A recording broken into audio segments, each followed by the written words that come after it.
அனைவருக்கும் வணக்கம். Welcome to TNPSC Ganesh YouTube channel. Friends, நம்ம டெட்டுக்காக சோசியல் சயின்ஸில் இருந்து தினமும் 60 கேள்விகள் பார்த்து வரோம். இன்று அந்த முக்கியமான 60 கேள்விகள் என்னங்கிறத பார்த்துடலாம். கண்டிப்பாக இந்த வீடியோ பதிவுகள்லாம் உங்கள் ரிவிஷனுக்கு ரொம்ப யூஸ்ஃபுல்லாக இருக்குன்னு நம்புகிறோம். முதல் கேள்வி பாருங்க. இந்திய நாடாளுமன்ற சட்டத்தின் கீழ் மத்திய தொழிலக பாதுகாப்பு படை அமைக்கப்பட்ட நாள் எந்த நாள்? மத்திய தொழிலக பாதுகாப்பு படை அமைக்கப்பட்ட நாள் பார்த்தீங்கன்னா 10 மார்ச் 1969 அமைக்கப்பட்டது. மத்திய தொழிலக பாதுகாப்பு படையின் முக்கிய பணிகள் என்ன? மத்திய தொழிலக பாதுகாப்பு படையின் முக்கிய பணிகளாக முக்கிய அரசாங்க கட்டடங்களை பாதுகாப்பது, டெல்லி மெட்ரோ பாதுகாப்பு, விமான நிலைய பாதுகாப்பு, இது அனைத்துமே மத்திய தொழிலக பாதுகாப்பு படையின் முக்கிய பணிகள். இந்தியா நேபாளம் மற்றும் இந்தியா பூட்டான் எல்லை பகுதிகளை பாதுகாக்கும் எல்லை ஆயுதப்படைகள் எது? இந்தியா நேபாளம் மற்றும் இந்தியா பூட்டான் எல்லை பகுதிகளை பாதுகாக்கும் எல்லை ஆயுத படைகள் எதுன்னு பார்த்தீங்கன்னா சிறப்பு சேவை பணியகம் மற்றும் ஷாஸ்திரா சீமா பால் என்ற படைகளாகும். கீழ்கண்டவற்றுள் எது தன்னார்வ காவல் படை? ஆப்ஷன்ல பாருங்க. இதுல எது தன்னார்வ காவல் படைனா ஊர்காவல் படை தான் தன்னார்வ காவல் படையாகும். ஊர்காவல் படையில் சேர தகுதியுடைய வயது என்ன? ஒருத்தர் ஊர்காவல் படையில் சேரணும்னா 18 முதல் 50 வயதிற்குள் இருக்க வேண்டும். எந்த உரிமைகள் என்பது வாழ்க்கை தரத்திற்கு தேவையான கல்வி, சுகாதாரம், உணவு, உடை, தங்குமிடம் மற்றும் சமூக பாதுகாப்பு ஆகிய உரிமைகளை உள்ளடக்கியது. அது எந்த உரிமைகள்? ஆப்ஷனில் பார்த்தீங்கன்னா சமூக உரிமைகள் தான் வாழ்க்கை தரத்திற்கு தேவையான கல்வி, சுகாதாரம், உணவு, உடை, தங்குமிடம் மற்றும் சமூக பாதுகாப்பு ஆகிய உரிமைகளை வழங்குகிறது. இந்திய இராணுவம் செயல்பாட்டு ரீதியாகவும் புவியியல் அடிப்படையிலும் எத்தனை படைப்பிரிவுகளாக பிரிக்கப்பட்டுள்ளது? இந்திய இராணுவம் பார்த்தீங்கன்னா உங்களுக்கு 7 படைப்பிரிவுகளாக பிரிக்கப்பட்டுள்ளது. அடுத்த ஒன்று பொறுத்துக. எலினார் ரூஸ்வெல்ட், சைரஸ் சிலிண்டர், வாழ்வியல் உரிமைகள், அரசியல் உரிமை. அப்படி ஆப்ஷன்ல பாருங்க. எலினார் ரூஸ்வெல்ட் மனித உரிமைகளுக்கான ஆணையம். சைரஸ் சிலிண்டர் இது அடிமைத்தனத்திலிருந்து விடுதலை. வாழ்வியல் உரிமைகள் உலகின் முதல் மனித உரிமைகள் சாசனம். அரசியல் உரிமைங்கிறது வாக்களிக்கும் உரிமையாகும். ஆப்ஷன் ஏ இதற்கு சரியான ஒன்று. தேசிய மாணவர் படை என்பது எந்த படைகளை உள்ளடக்கிய ஒரு முத்தரப்பு சேவை? இது பார்த்தீங்கன்னா இராணுவ படை, கடற்படை, விமானப்படை, இதை அனைத்தும் சார்ந்த ஒரு முத்தரப்பு சேவையாக உள்ளது. மத்திய ரிசர்வ் காவல் படையின் சிறப்பு பிரிவு எது? மத்திய ரிசர்வ் காவல் படையின் சிறப்பு பிரிவு பார்த்தீங்கன்னா விரைவு அதிரடி படையாகும். உயரமான பகுதிகளில் செயல்படும் சிறப்பு வாய்ந்த காவல் படை எது? அந்த காவல் படை பார்த்தீங்கன்னா இந்தோ திபெத்திய எல்லை காவல் படையாகும். இந்திய சீன எல்லை பகுதிகளில் லடாக் முதல் அருணாச்சல பிரதேசம் வரையிலான எல்லை பகுதிகளை காக்கும் காவல் படை எது? இந்திய சீன எல்லை பகுதியில் லடாக் முதல் அருணாச்சல பிரதேசம் வரை அது இந்தோ திபெத்திய எல்லை காவல் படையாகும். எல்லை பாதுகாப்பு படை பற்றி சரியான கூற்று எது? இதில் பார்த்தீங்கன்னா இது இந்தியாவின் எல்லை காவல் படை என அழைக்கப்படுகிறது. அமைதி காலங்களில் இந்திய நில எல்லை பகுதிகளை காப்பது மற்றும் நாடு கடந்த குற்றங்களை தடுப்பது ஆகிய பணிகளை செய்கிறது. இந்த இரண்டுமே எல்லை பாதுகாப்பு படையின் சரியான கூற்றாகும். இந்திய கடற்படை எத்தனை என்றழைக்கப்படும் 4 நட்சத்திர அந்தஸ்து கொண்ட கடற்படை தளபதியால் வழிநடத்தப்படுகிறது? அந்த கடற்படை தளபதி 4 நட்சத்திர அந்தஸ்து கொண்ட அந்த கடற்படை தளபதி யாருன்னு பார்த்தீங்கன்னா அட்மிரல் என்பது சரியான ஒன்று. இந்திய ஆயுத படைகளின் தலைமை தளபதி யார்? இந்திய ஆயுத படைகளின் தலைமை தளபதியாக விளங்குபவர் குடியரசுத் தலைவர். இந்தியாவின் பாதுகாப்பு படை பிரிவுகள் யாவை? இதுல இந்திய ஆயுதப்படைகள், துணை இராணுவ படைகள், மத்திய ஆயுத காவல் படைகள் அனைத்துமே இந்தியாவின் பாதுகாப்பு படைகளாகும். தேசிய மனித உரிமைகள் ஆணைய தலைமையகம் அமைந்துள்ள இடம் எந்த இடம்? தேசிய மனித உரிமைகள் ஆணையம் தலைமையகம் அமைந்துள்ள இடம் புதுடெல்லி ஆகும். இந்திய கடற்படை எத்தனை பிரிவுகளை கொண்டது? இந்திய கடற்படை பார்த்தீங்கன்னா ஆப்ஷனில் 3 பிரிவுகளை உள்ளடக்கியது. சர்வதேச பெண்கள் ஆண்டு எது? பெண்களை கேலி செய்வதற்கான எதிரான சட்டம் அதாவது இயற்றப்பட்ட ஆண்டு. சர்வதேச குழந்தைகள் ஆண்டு. குழந்தைகள் கல்வி மைய எண். ஆப்ஷனில் சர்வதேச பெண்கள் ஆண்டு 1978. பெண்களை கேலி செய்வதற்கு எதிரான சட்டம் இயற்றப்பட்ட ஆண்டு 1997. சர்வதேச குழந்தைகள் ஆண்டு 1979. குழந்தைகள் கல்வி மைய எண் 1098. ஆப்ஷன் ஏ வந்து இதற்கு சரியான விடை. இந்திய இராணுவத்தின் உயர்ந்த பதவி எது? இந்திய இராணுவத்தின் உயர்ந்த பதவி ஃபீல்டு மார்ஷல் என்பதாகும். இந்தியாவின் முதல் ஃபீல்டு மார்ஷல் யார்? இந்தியாவின் முதல் ஃபீல்டு மார்ஷலாக இருந்தவர் ஷாம் மானஷா என்பவர் ஆவார். பின்வரும் கூற்றுகை ஆராய்க. மாநில மனித உரிமைகள் ஆணையம் பல உறுப்பினர்களை கொண்ட ஒரு அமைப்பு. மாநில மனித உரிமைகள் ஆணையம் ஒரு தலைவர் மற்றும் 3 உறுப்பினர்களை கொண்டது. இதில் வந்து பார்த்தீங்கன்னா 2வது கூற்று மட்டுமே சரியான ஒன்று. இந்தியாவின் 2வது ஃபீல்டு மார்ஷல் யார்? இந்தியாவின் 2வது ஃபீல்டு மார்ஷலாக இருந்தவர் KM கரியப்பா அவர்கள். கூற்று டிசம்பர் 10ஆம் நாள் மனித உரிமைகள் தினமாக அனுசரிக்கப்படுகிறது. காரணம் இது எலினார் ரூஸ்வெல்ட்டின் பிறந்த நாளை நினைவு கூறுகிறது. இதில் கூற்று சரி, ஆனால் வந்து காரணம் கூற்றை விளக்கவில்லை என்பது சரியான ஒன்று. இந்திய விமானப்படையில் 5 நட்சத்திர அந்தஸ்து கொண்ட மார்ஷல் பதவிக்கு உயர்வு பெற்ற முதல் மற்றும் ஒரே அதிகாரி யார்? அவர் வந்து பார்த்தீங்கன்னா அர்ஜுன் சிங் என்பது சரியான ஒன்று. தேசிய மனித உரிமைகள் ஆணையம் குறித்து பின்வரும் எந்த கூற்று சரியானதல்ல? இது 1993 நிறுவப்பட்டது. மனித உரிமை மீறல் வழக்குகளில் குற்றவாளியை தண்டிக்க ஆணையத்திற்கு எந்த உரிமையும் இல்லை. சரி, இந்த ஆணையத்தின் தலைவரும் உறுப்பினர்களும் இந்திய உச்ச நீதிமன்றத்தால் நியமிக்கப்படுகிறார்கள். இந்த ஆணையம் தனது ஆண்டு அறிக்கையை மத்திய மற்றும் மாநில அரசுகளுக்கு அனுப்புகிறது. இதில் ஆப்ஷன் சி தான் வந்து தவறான ஒன்று. அதாவது இந்திய உச்ச நீதிமன்றத்தால் நியமிக்கப்படுகிறார்கள் என்பது தவறான ஒன்று.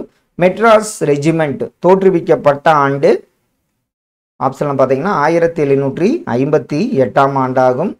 கீழ்கண்டவற்றுள் தவறான கூற்று எது? அப்படி ஆப்ஷனில் பாருங்க. தேசிய மனித உரிமைகள் ஆணையம் ஒரு சட்ட ரீதியான அமைப்பு. தேசிய மனித உரிமைகள் ஆணையம் அரசியலமைப்பு சார்ந்த அமைப்பு என்பது தவறு. தேசிய மனித உரிமைகள் ஆணையம் ஒரு சுதந்திரமான அமைப்பு. தேசிய மனித உரிமைகள் ஆணையம் பலதரப்பு நிறுவனங்களை கொண்டது. இதெல்லாம் ஆப்ஷன் பி தான் தவறான கூற்று. கீழ்கண்டவற்றுள் மெட்ராஸ் ரெஜிமெண்ட் பற்றி சரியான கூற்று எது? மெட்ராஸ் ரெஜிமெண்ட் இந்திய இராணுவத்தின் மிக பழமையான காலாட்படை பிரிவுகளில் ஒன்றாகும். ரெஜிமெண்ட் தமிழ்நாட்டின் உதகமண்டலத்தில் உள்ள வெல்லிங்டன் என்னும் இடத்தில் அமைந்துள்ளது. இதில் 2 கூற்றுகளுமே சரியான ஒன்று. 2ஆம் உலகப் போருக்கு பின்னர் மனித உரிமைகளை பாதுகாக்க பல நடவடிக்கைகள் எடுத்த அமைப்பு எந்த அமைப்புன்னு பார்த்தீங்கன்னா ஆன்சர் சரிதான், ஐநா சபையாகும். எந்த ஆண்டு நடந்த சீன இந்திய போரானது இராணுவ அதிகாரிகளின் எண்ணிக்கையை அதிகரிக்க வேண்டியதன் அவசியத்தை உணர்த்தியது?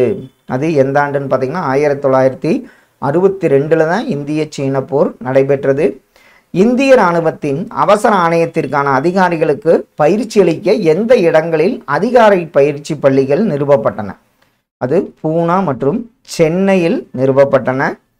அதிகாரிகள் பயிற்சி பள்ளியானது அதிகாரிகள் பயிற்சி அகாடமி என பெயர் மாற்றம் செய்யப்பட்ட நாள் எந்த நாள்? அது 1 ஜனவரி 1998 பெயர் மாற்றம் செய்யப்பட்டது. இந்திய விமானப்படை 4 நட்சத்திர அந்தஸ்து கொண்ட விமானப்படை தளபதியால் வழிநடத்தப்படுகிறது. அவர் யார்? அதாவது 4 நட்சத்திர அந்தஸ்து யாருன்னு பார்த்தீங்கன்னா ஏர் சீஃப் மார்ஷல் என்று அழைக்கப்படும் 4 நட்சத்திர அந்தஸ்து கொண்ட விமானப்படை தளபதியால் வழிநடத்தப்படுகிறது. இந்திய விமானப்படை எத்தனை படைப்பிரிவுகளை கொண்டது? இந்திய விமானப்படையும் பார்த்தீங்கன்னா 7 படைப்பிரிவுகளை கொண்டது. அசாம் ரைபிள்ஸ் படைப்பிரிவுகள் பிரிவின் பிரிவுகள் எத்தனை? அஸ்ஸாம் ரைபிள்ஸ் அதில் எத்தனை படைப்பிரிவுகள் உள்ளனன்னு பார்த்தீங்கன்னா 46 படைப்பிரிவுகள் உள்ளன. அஸ்ஸாம் ரைபிள்ஸ் எந்த அமைச்சகத்தின் கீழ் செயல்படுகிறது? ஆப்ஷனில் பார்த்தீங்கன்னா அஸ்ஸாம் ரைபிள்ஸ் வந்து உள்துறை அமைச்சகத்தின் கீழ் செயல்படுகிறது. சிறப்பு எல்லை புறப்படை உருவாக்கப்பட்ட ஆண்டு எந்த ஆண்டு? சிறப்பு எல்லை புறப்படை வந்து 1962ஆம் ஆண்டு உருவாக்கப்பட்டது. கீழ்கண்டவற்றுள் சிறப்பு எல்லை புறப்படை பற்றிய சரியான கூற்று எது? இப்படை புலனாய்வு பணியத்தின் நேரடி பார்வையில் இருந்தது. பின்னர் இது இந்தியாவின் புலனாய்வு அமைப்பான ஆராய்ச்சி மற்றும் பகுப்பாய்வு பிரிவின் கீழ் செயல்பட்டு வருகிறது. இதில் இரண்டுமே கூற்று ஏபி இரண்டுமே சரியான ஒன்று. துணை இராணுவ படையில் இருந்த 5 படைப்பிரிவுகள் மத்திய ஆயுத காவல் படையாக மறுவரை செய்யப்பட்ட ஆண்டு எந்த ஆண்டு? துணை இராணுவ படையில் இருந்த 5 படைப்பிரிவுகள் மத்திய ஆயுத காவல் படையாக மறுவரை செய்யப்பட்ட ஆண்டு மார்ச் 2011ஆம் ஆண்டு. ஊர்காவல் படையில் சேரும் உறுப்பினர்களின் பதவிக்காலம் எவ்வளவு? அவங்க 3 முதல் 5 ஆண்டுகள் பணியாற்றலாம். அடுத்த ஒன்று பொறுத்துக. ஜனவரி 15 என்ன நாள்? பிப்ரவரி 1, மார்ச் 10, அக்டோபர் 7. ஜனவரி 15 இராணுவ தினம், பிப்ரவரி 1 கடலோர காவல்படை தினம், மார்ச் 10 மத்திய தொழிலக பாதுகாப்பு படை தினம், அக்டோபர் 7 விரைவு அதிரடிப்படை தினம். ஆப்ஷன் ஏ தான் இதற்கு சரியான ஒன்று. அடுத்த ஒன்று பொறுத்துக. மத சகிப்புத்தன்மை, தீனிலாகி, சுல் ஈ குல் செகுலம். அப்படியே ஆப்ஷனில் பாருங்க. மத சகிப்புத்தன்மை அக்பர். அடுத்தது தீன் இலாகி என்பது தெய்வீக நம்பிக்கையை குறிக்கும். சுல் ஈ குல் என்பது அனைத்து சமயத்தினரிடையே அமைதி மற்றும் நல்லிணக்கம். செகுலம் அப்படின்னா காலம் அல்லது உள்ளுணர்வு காலம் என பொருள்படும். ஆப்ஷன் ஏ வந்து சரியான ஒன்று. தவறான இணையை தேர்வு செய். இப்போ தான் பார்த்தோம். இதில் வந்து இராணுவ தினம் ஜனவரி 15, அக்டோபர் 7ங்கிறது தவறான ஒன்றாகும், இணையாகும். ஒரு நாடு உலகின் மற்ற நாடுகளுடன் எவ்வாறு தொடர்பு கொள்ளும் என்பதை வரையறுக்கும் அரசியல் இலக்குகளின் தொகுப்பின் பெயர் என்ன? அதற்கு பெயர் தான் வெளியுறவு கொள்கையாகும். பொறுத்துக. பெண்களை கேலி செய்வதற்கு எதிரான சட்டம் நிறைவேற்றப்பட்ட ஆண்டு. அநாகரிகமாக சித்தரித்தலுக்கு எதிரான சட்டம், தொழிற்சாலை சட்டம், தோட்ட தொழிலாளர் சட்டம். இதில் பெண்களை கேலி செய்வதற்கு எதிரான சட்டம் 1997ஆம் ஆண்டு. அநாகரிகமாக சித்தரித்தலுக்கு எதிரான சட்டம் 1856. தொழிற்சாலை சட்டம் 1948. தோட்ட தொழிலாளர் சட்டம் 1901, 1951. இதில் ஆப்ஷன் ஏ வந்து சரியான விடையாகும். இதில் பெண்களை கேலி செய்வதற்கு எதிரான சட்டம் இது தப்பாக நினைக்கிறேன், பார்த்துக்கலாம். அடுத்த ஒன்று ஜவஹர்லால் நேரு பற்றிய சரியான கூற்று எது?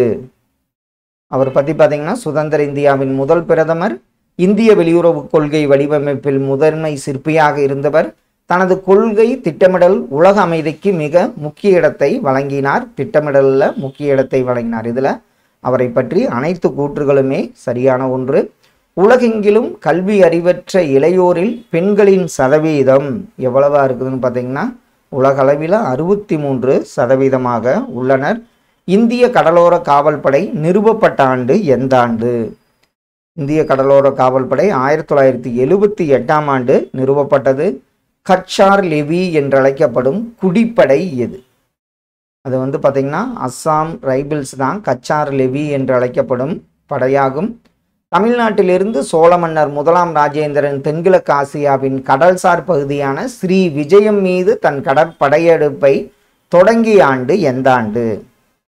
அது கிபி 1025ஆம் ஆண்டு. சோழனின் ஸ்ரீ விஜயத்திற்கு திரளான கடல் படையெடுப்பு இந்திய வரலாற்றில் சிறப்பான நிகழ்வாக கருதப்படுகிறது. அது எந்த சோழன்? ஆப்ஷன்ல பார்த்தீங்கன்னா 1ஆம் ராஜேந்திர சோழனின் ஸ்ரீ விஜயத்திற்கு எதிரான கடல் படையெடுப்பு இந்திய வரலாற்றில் சிறப்பான நிகழ்வாக கருதப்படுகிறது. ஆப்ஷன் ஏ வந்து சரியான ஒன்று. அஸ்ஸாம் ரைபிள்ஸ் அஸ்ஸாம் பகுதியில் எந்த ஆண்டு பிரிட்டிஷாரால் உருவாக்கப்பட்டது? அது உருவாக்கப்பட்ட ஆண்டு 1835ஆம் ஆண்டாகும். கெடா என்றழைக்கப்படும் கடாரம் பகுதியை வென்றவர் யார்? கெடா என்றழைக்கப்படும் கடாரம் பகுதியை வென்றவர் முதலாம் ராஜேந்திரன். கூற்று உள்ளூர் சந்தையில் வாங்குபவர்களும் விற்பவர்களும் உள்ளூர் பகுதியை சேர்ந்தோர் மட்டுமே. காரணம், ஒரு சந்தை இயற்கை இடம் அல்லது புவியியல் இருப்பிடத்திற்கு கட்டுப்படுத்தப்படவில்லை. இதில் அப்படியே ஆப்ஷனில் பார்த்தீங்கன்னா கூற்று மற்றும் காரணம் இரண்டும் சரி. காரணம் கூற்றிற்கான சரியான விளக்கம் அல்ல. ஆப்ஷன் பி தான் இதற்கு சரியான விடை. கீழ்கண்டவற்றுள் சமய சார்பற்ற நாட்டின் பண்புகளில் சரியானது எது? சமய சுதந்திர கோட்பாடு என்பது எந்த சமயத்தையும் பின்பற்ற அரசு அனுமதியளித்தல். சமத்துவ கோட்பாடு என்பது அரசு எந்த ஒரு சமயத்திற்கும் மற்றவற்றிற்கும் மேலாக முன்னுரிமை அளிக்காதிருத்தல். நடுநிலைமை கோட்பாடு என்பது சமய விவகாரங்களில் அரசு நடுநிலைமை கொண்டிருத்தல். இதுதான் பார்த்தீங்கன்னா அனைத்துமே சரி. சமய சார்பற்ற நாட்டின் பண்புகளில் அனைத்தும் சரியான ஒன்று. வம்சாவளியால் குடியுரிமை பெறுதலின் சரியான கூற்று எது? வம்சாவளியால்.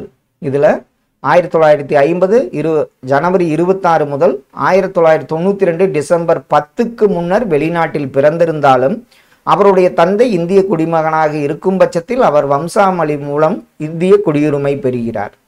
1992 டிசம்பர் 10 மற்றும் அதற்கு பின்னர் வெளிநாட்டில் பிறந்தவரின் பெற்றோரில் எவரேனும் ஒருவர் அச்சமயத்தில் இந்திய குடிமகனாக இருந்தால் அவர் இந்திய குடியுரிமை பெறுகிறார்.